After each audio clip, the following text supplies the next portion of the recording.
Alrighty, we're gonna get started. This month's meeting is just kind of recapping what we went over this year. So, uh, kind of had some technical difficulties trying to get the videos to work. So, on compromise, I will get those to Alan, and then I'll have him email those out to you guys. Um, Basically, tonight we're just gonna kind of go over what we've done this past year, look at some things we've done, and then just kind of wrap up what we've done this year. Before we get started, as always, people in Zoom land, please keep your mics muted. We will give you time at the end to ask any questions. But if we keep the mics muted, that gets everything moving smoothly so we can finish up and we'll go from there. One other thing is for those of you who don't know, Jimmy Moore, a longtime railroader, really good friend of the club, and one of the big assets to getting the 4268 running, has passed away in the past week. So the club is thinking of his family right now during these time of needs. But we're very grateful to have had the opportunity to work with him and get most of his knowledge that he's had from his many years of railroading. So he's a big loss to the railroading industry. So to get started, we're just going to look at some pictures. Basically, like I said, we're just going to kind of recap some stuff. So one of the things we were able to inherit this year, we got a locomotive from the MBTA. Came to us as number 904. Came to us with a seized motor block. They were going to scrap the engine. They donated it to us. And the New Hampshire North Coast, where one of our trustees, Corey Fothergill, works, they were looking for another locomotive. The opportunity worked out where we were able to work with them. They were able to get the locomotive running, and then they were able to transfer over ownership from there. So some of the things obviously they worked on was power assemblies to allow the engine to get back up operable. They were able to unseize the engine. And one of the biggest things you're seeing here is they worked on paint. So sandblasted it right down, got it all cleaned up, primed any of the bare metal spots. That prevents basically any of the new paint going on from rusting from underneath. It keeps it so it looks nice, no bubbling underneath the paint. Painting a locomotive is pretty intense. There's a lot of nooks and crannies, as you can see. And the other thing, for those of you who don't know, you can't paint a coupler. The reason you can't paint a coupler on a locomotive, it's kind of a hit or miss thing. A coupler was painted once a couple years ago up at North Conway, and FRA came in and said, you can't do that. And we asked why, and they said, because if you have it painted, it won't show cracks. Long story short, a caboose was missing a coupler by the end of the day, and a new coupler was replaced on what was painted. It's a hit or miss thing, kind of depending on the railroad. But as you can see in this picture, the coupler is not painted for that exact reason. Going through these engines as well, when you're painting, you have to do tons of taping off, lights, getting everything striped out the way you want, taping it, using paper to mask everything out as well. It's quite a process. We were lucky to have a gentleman we hired out to help us paint some things this year. He does great work. But so here's a picture of it. So you can see the primed metal. They have the pilots painted black. They have the stripes on the sides yellow. And then you can see they've started masking everything off. And then from here, they will work on, or they worked on masking off the yellow so they can paint the rest of the locomotive. So here's a couple of gentlemen working on the locomotive with some metal work. Obviously, this is an older locomotive, so older locomotives, all locomotives are made of metal. Metal over time rusts, so you got to patch it out and re-weld in new metal and get it all smoothened up nice so it looks like it's one sheet. So that's what they're doing here. More welding being done up on the front of the locomotive. And you can see that the new number boards have been put in. So right below the number plates, right below the number plates, you can see the old number 904, and the new number for the New Hampshire North Coast, 1802. Here's a locomotive outside before it was painted. This was when they were doing a bunch of test runs with it throughout their yard and their facility. Like we said, the engine came to us with a seized motor block, so lots of test runs were done before they painted it to make sure they got all the kinks and stuff worked out of it, make sure it was operational enough before they put the paint to it. The problem if you paint before you finished all the mechanical problems is opening up the doors, working around it. You have the risk of scratching it and damaging the finished look of the locomotive. So And here's the locomotive, 90% completed. Lettering was all that was left, but you can see the masking that was done. So if you look on the front where there's the green and the yellow stripe, for those of you who don't know, if you saw in that first picture, it was all yellow. So then what they did is they'll tape it out with paper and tape, and they'll stripe it the way they want. It's quite a process. You got to measure everything out so they have consistent stripes. You want everything to look even and consistent. Same thing on the other end of the locomotive because it matches. And here's the finished locomotive outside. So again, it was numbered 1802. The choice for that number was the New Hampshire North Coast fleet was numbered around that. So to go along with a sister Jeep engine they had 1801, they numbered this one 1802. Prior to metal work being done, you can paint work being done. Excuse me. You can see more metal work being done on some handrails. You can also see that the compartments are opened up. Again, they did a lot of engine work to this, power assemblies, making sure everything was loosened up, and just inspecting everything thoroughly as well. More metal work. You can see the front of the locomotive. They have some panels taken off as well. Even on the inside of the frame of the locomotive, they did a lot of priming to prevent metal from further rusting. They did some replacing as well. So not just the outside of the locomotive. And in these spots, they're pretty tight as well. So it's quite a chore to get in there and fix stuff up. Here's another project we had this year. So this was one of the box cars that was donated to us by CSX. Um, and this car came to us, it had paint on it, and a bunch of our members went up on their weekends and volunteered their time to sandblast it, clean it all up, and getting it right down to bare metal so it could be painted. So you can see one of our members is sweeping off the turntable from the sandblasting pellets. And you can see the roof is painted as well as the ends are primed. So it's on its way to getting a fresh coat of paint. Another picture of it. So you can see on the end, there's a window for it. And this was, I believe it was an old work car. Someone from the crowd here. Yeah. Yeah. So this was an old work car for the wreck train at Guilford. It was a main central. Okay.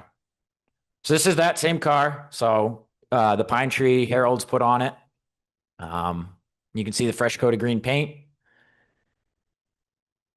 Another view of it from outside in the sunlight. There's another view of it with the lettering done. Um, Again, it's quite a chore. You got to make sure, especially whether you're doing uh, paint for your lettering or you're doing vinyl. If you're doing vinyl, the biggest thing that some people don't realize is you have to have an absolute clean surface. You got to make sure your paint's adhered right, your paint's dried. You also have to make sure once your paint's dried completely, obviously cars sit in the shop, they don't immediately vinyl them, so you got to make sure that you're cleaning the surface and prepping it for the vinyl to stick. Because the vinyl also show any impurities on the backside, like sand grains, stuff like that. Another view of the car.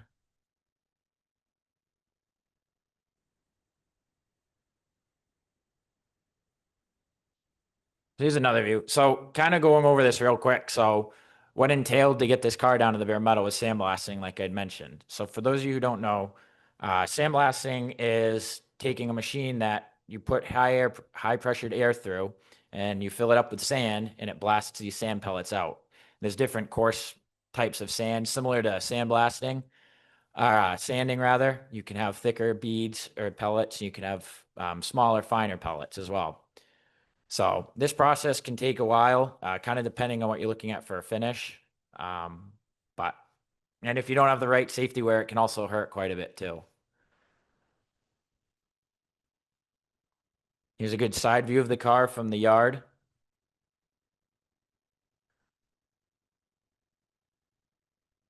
Another end view. You can see the window that was cut out and placed in.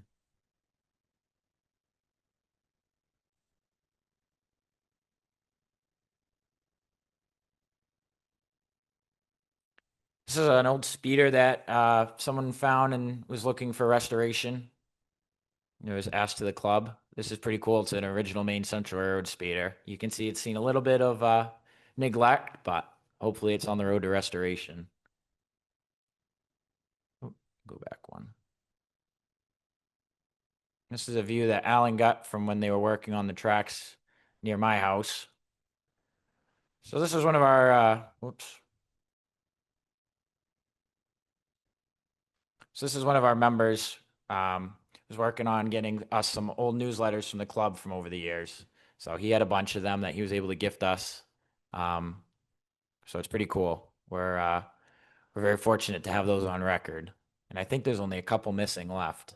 So we have a majority of the collection from over the years.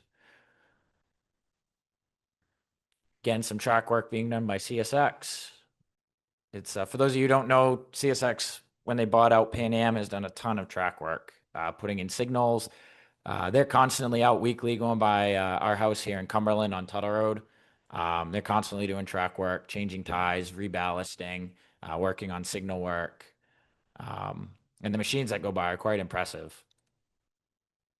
So here's a line of them from one day when they were working on the passing siding here, getting some tires replaced.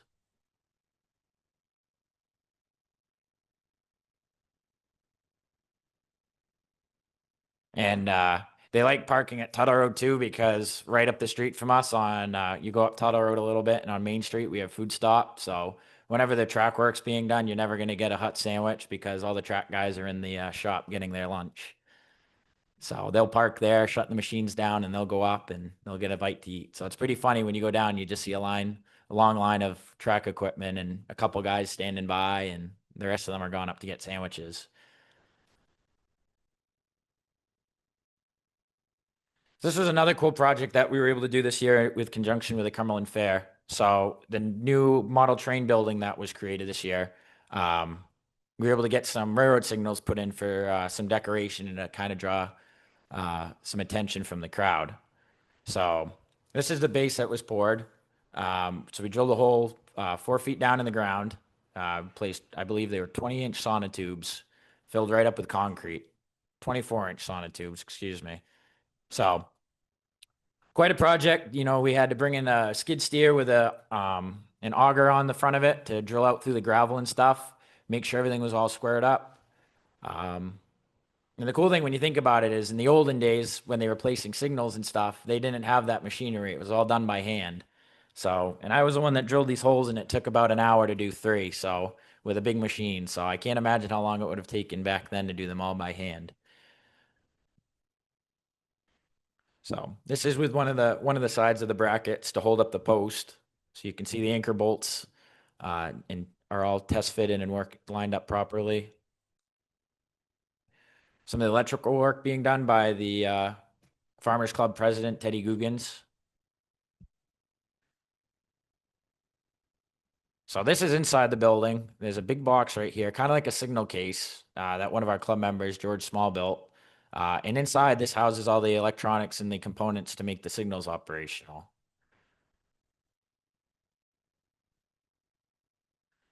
We'll get back to the signals in a minute, but this is a hand car that's owned by George Small.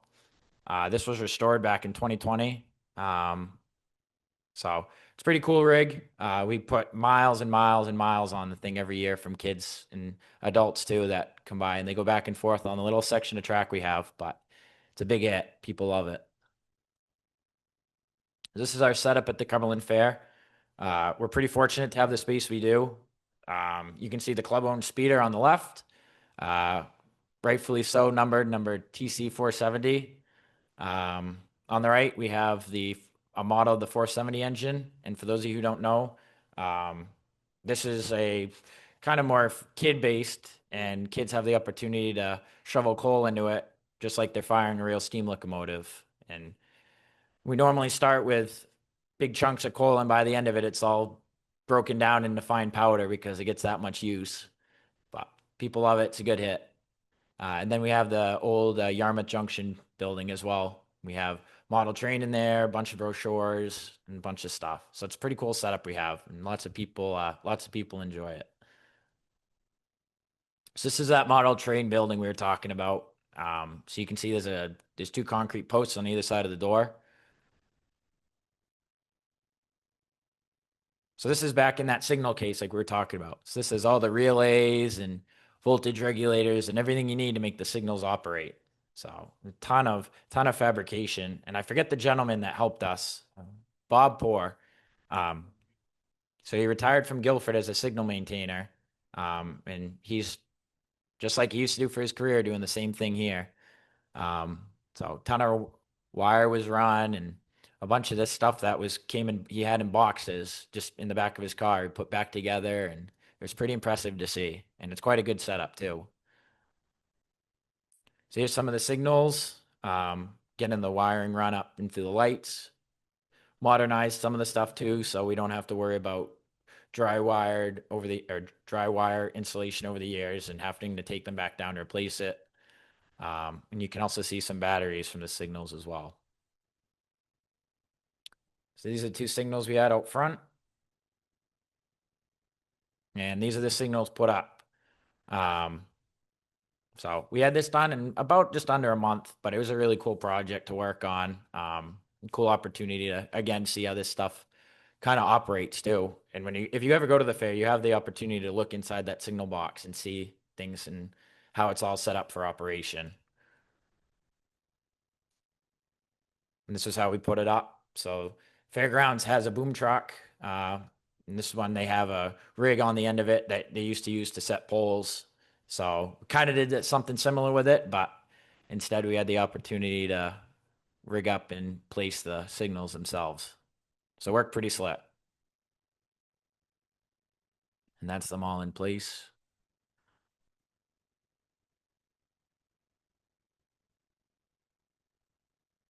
That's the one we put on the side. That's all set up. That one I think is not operational yet. We got to finish getting that one set up. And we have the old Cumberland Center sign. So in Cumberland here, we had an old train station down on the main central branch, and it had a sign just like that that said Cumberland Center. The original ones are at the Historical Society, I believe, in town, but the mock-up ones were made, and so kind of resembles a little bit of road history back and puts it into town. Here's some more track equipment that CSX donated. This is stuff that might not necessarily be going to the club, but some cool rigging and stuff like that of getting stuff moved from one railroad to another, and not being able to move it by rail. So this is the alternative. So these are big wreckers. As you can see, they have ones on one end, ones on the other, and they were able to lift them right up off the tracks, place them on trailers. Same thing with a box car. So this one they had, because of the height and the height restriction, they had to take it off the trucks so it could meet the height requirement. And then on the lowboy, they placed cribbing so it would all stay level. And they were placed on their side too, because again, it had to meet that height requirement. So if they were straight up and down, they would have hit, power lines and different things like that you don't want to hit. So place them on their side, you don't have as tall of a item that you're bringing down the road. And it's a lot more stable that way too, because there's more of a surface area on the side.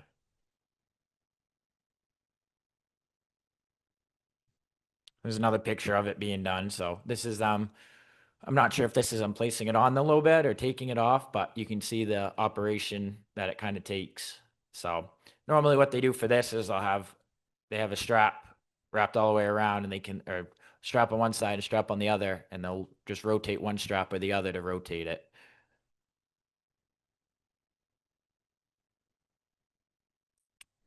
And that's pretty much it. Like I said, we really didn't do too much as we did last year. We've kind of fortunately been able to have a break from restoring locomotives pretty heavily. We had a good year running the 66, 68, and the 1741. When, as always, obviously when you're operating stuff, you find minor mechanical problems and things like that. So we'll be working on getting 68 some new radiators in the near future to get that all topped off and fixed up so the engine won't overheat. But we use the engines, all three of our engines this year on the trip, all in a 6-car train, and they performed flawlessly. And then the day we had the train too, it was starting to rain when we were going up the hill. So being in fall time, we had a bunch of leaves on the tracks and um, wet rail conditions where we had a lot of wheel slip, but they charged right through it. And after unclogging one sander line on a lead locomotive, We were boogieing up the hill, so they did really good. And like we said, this year was it was nice to not have to it was nice to not have to worry about doing some in-depth restoration projects because everything's pretty much tied up on all three. So be cool to be cool to see more operation stuff in the future. We have some cool ideas that we're discussing for different types of photo opportunities and stuff like that. So we're pretty excited. It's been a long time coming for all this stuff, starting with the 68 project starting to take place many years ago, and then getting the 1741. And the 1741 had a lot of work done on it, but the quick turnaround we had from volunteers and Conway Scenic employees and everybody that helped get between the two locomotives going, it's quite a process. But as they say, a lot of hands make light work. So it's pretty cool to see what we were able to do.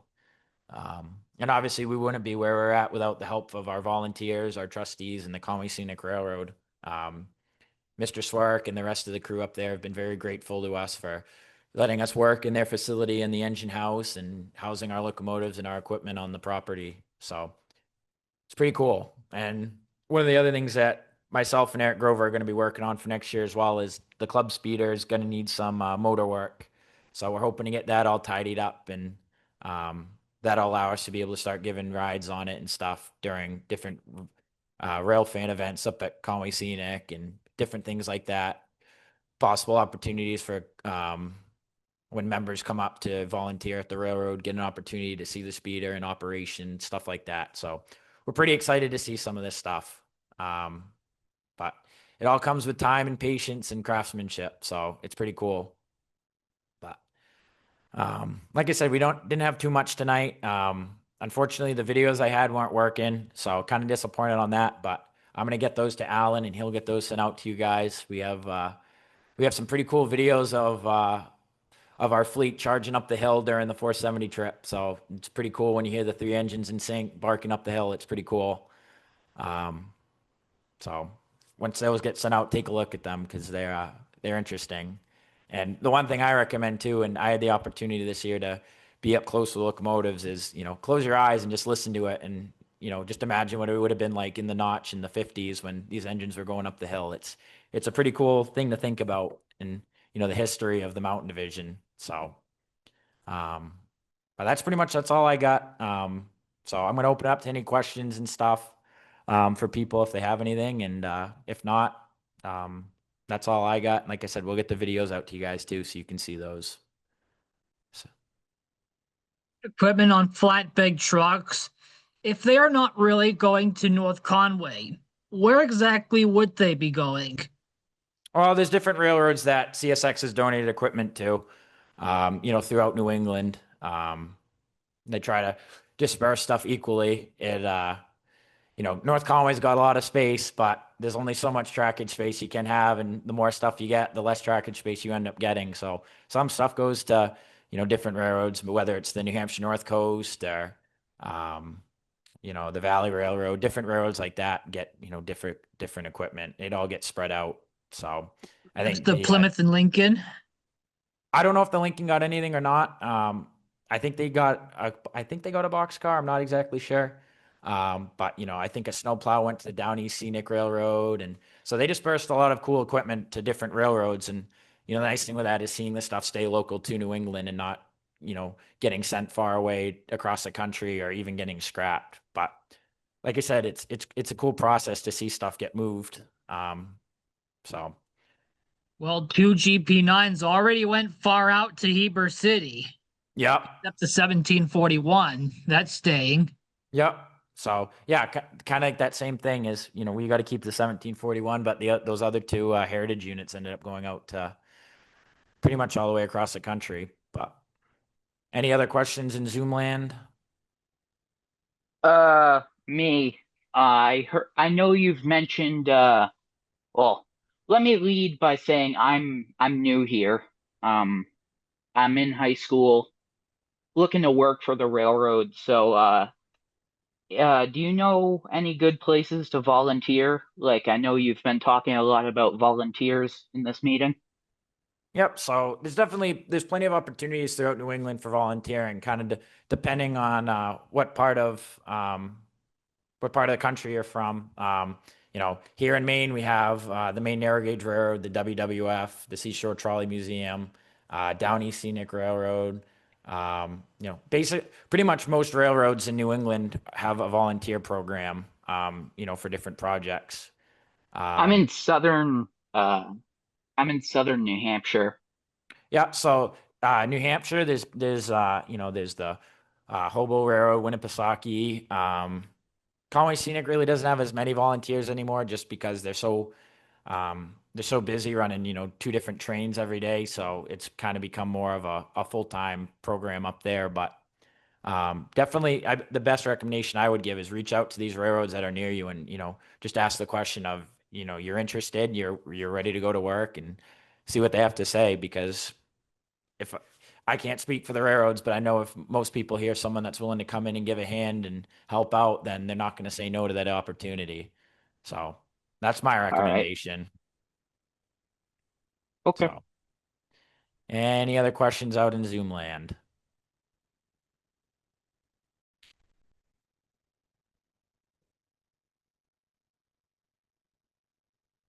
Last call. As the wonderful Mr. Hallett would say, last call. All righty. Well, that wraps it up. So, like I said, we'll get those videos out to you guys. But we're really excited to see what happened this year. You know, kind of trying to every year make things a little bit better, around operational things with the locomotives and stuff. Once we get the everything kind of running, perfectly with minimal mechanical issues, then hopefully we'll be able to start doing some more photo extras and stuff like that between passenger freight, stuff like that. So stay tuned for more information over the next year. And as always, stay involved and keep up with our progress, because there's always cool stuff happening. But on that note, we're going to let you guys go and enjoy the rest of your night. So thanks for tuning in. See you next see you next year, and happy Christmas. To you as well, bud.